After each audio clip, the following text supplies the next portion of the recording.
Bismillahirrahmanirrahim.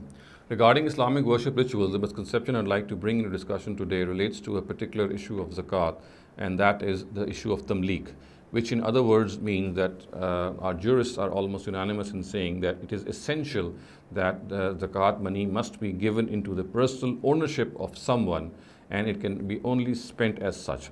In other words, zakat cannot be given to institutes, it cannot be given to foundations which are running for the welfare of citizens, for example, hospitals and orphanages. It cannot be given to all these foundations or institutes because they are not living beings, and it is essential that zakat must be given into the personal possession of a living person, and only then it can be expended, which in other words would confine zakat to of course, to people who are poor and needy and who can be made the owners of this zakat.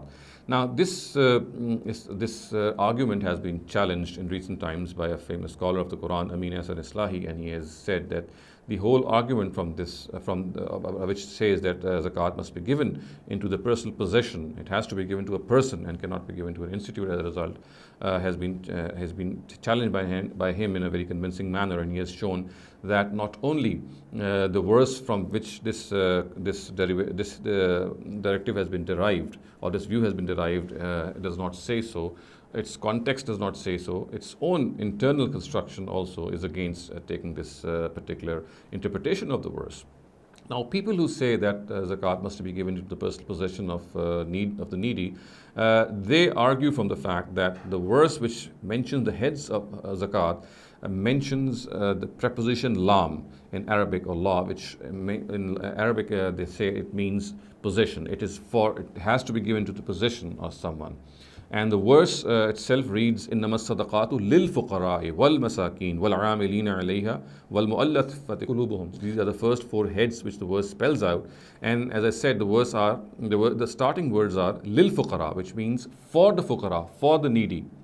So they say that here lam, which has been translated here as for, means that it has to be given into their possession. It must be given to their ownership.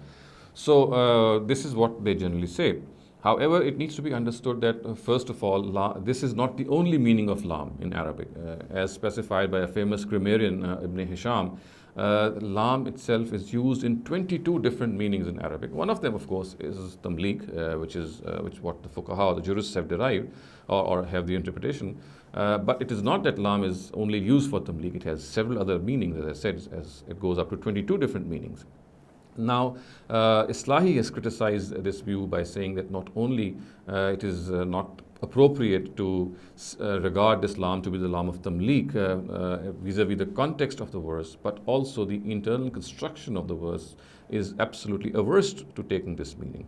Now, details can be looked up in his treatise Tawzihat, and the actual article which is in Tawzihat is called the Maslai Tamlik, which of course is an Urdu article also translated into other languages. But for the benefit of the English listener and for the benefit of people who just want to have a gist of what Islahi has written, I'm just going to point out his basic reasoning through which he negates that the lam of tamlik is actually the right interpretation of the lam which is mentioned in this verse. First of all, he says that we need to look at the context of the verse, and the verse preceding this verse starts with the words وَمِنْهُمْ مَنْ يُلْمِزُكَ فِي الصَّدَقَاتِ, which means that there are people among them, referring to the hypocrites, that there are the people among the hypocrites who blame the Prophet regarding the distribution of sadaqah. Because if they would get zakat according to their wishes, they would be happy. And if they would be deprived from zakat, they would make allegations on the Prophet, saying that he is favoring some other people instead of favoring them or giving them zakat. So these hypocrites would make these allegations against the person of the Prophet. So this is what is mentioned in the verse immediately preceding this verse. So this verse now comes and says that this is absolutely wrong, that the Prophet has his own discretion in this regard, or he gives preference to his own people. The fact of the matter is that zakat is meant for innama sadaqatu lil fuqara'i wal masakin. So the verse goes like this, that this is not what they say is true. It is not that he is giving zakat from his own whims and fancy to people whom he likes. In fact, he's bound by the Almighty to give zakat to these people, which are then spelled out in the verse ahead. So we can easily see that the verse is not telling us to make these people the owners of this money or to make them possess this money. All it is saying is that these people are erroneous in casting their allegations on the Prophet that zakat is given on his own whims.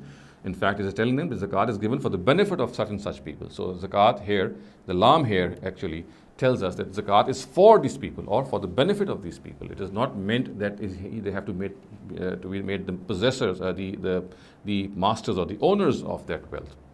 So this is what he says on account of the context. So the context is absolutely averse to accepting the fact that the lam here is of lam tamlik. It is the lam here connotes giving someone something. It is as if we are saying they are for zakat is for these people. So the word for here it actually conveys the true meaning of zakat, which only means that it is meant for these people. It is not meant.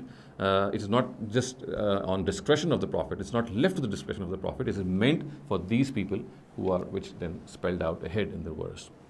The second thing that he's pointed out here is that the internal construction of the verse itself does not accept this lam of tamlik as the right interpretation of the lam, which is mentioned in Innama sadaqatu lil fuqara, the lam of lil fuqara. And that is, he says that we need to understand that the heads of zakat which are mentioned in this verse, they are 8. Now the first 4 of these heads are mentioned with the preposition of la, as innama sadaqatu lil fuqara wal masakin wal amilina alayha wal muallafati qulubuhum.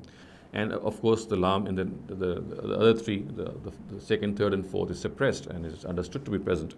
But in the next or the last 4 heads, we find the preposition fi, which means for, obviously. Another meaning of fi is that it should be spent in this way, in this regard. So the words are fir riqab or al-gharimin, sabilillah, fi sabilillah wa ibn sabil. So Islahi argues that since these heads are 8 and all of them the verse actually spells out these heads of zakat, so therefore whatever is the meaning of fi in the last 4 heads of this verse, the same meaning should be applied to the lam as well, because compositely all these 8 heads are actually describing the heads of zakat.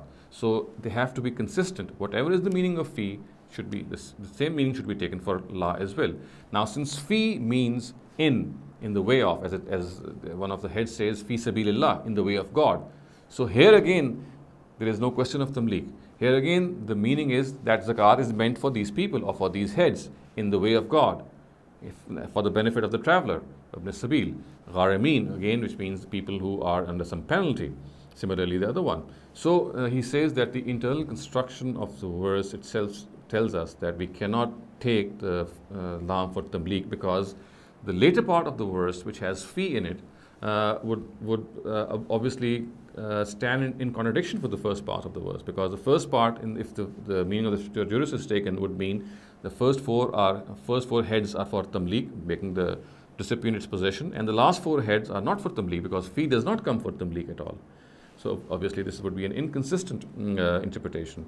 We have to take the verse as a composite whole. Whatever is the meaning of fi in the last 4 parts of the verse, the same meaning must be carried earlier to the la, which is mentioned in for the first 4 heads. So this is a basic summary of Islahi's view or his critique on tamlik, which he has set out in his treatise.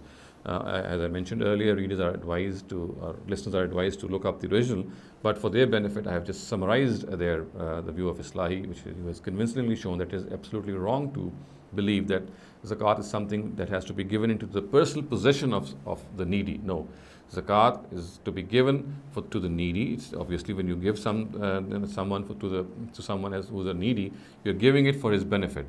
And if this lam is not for tamlik, then obviously we can easily conclude that it is a wrong interpretation or a wrong conclusion that people have reached, that zakat has to be given to an individual only.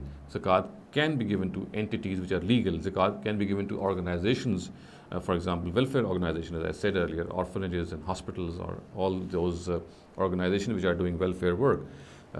So it would be absolutely in line if we do so.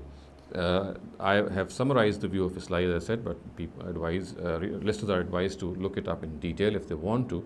But if they are convinced with this view, then they must realize that it is absolutely okay, absolutely fine, as far as the Quran is concerned, that if zakat is given to organizations which are run for the welfare of the needy, like orphanages, like hospitals, similarly, other similar things, it's absolutely okay. It's not incumbent upon us to give zakat to an individual, to a person who is an individual.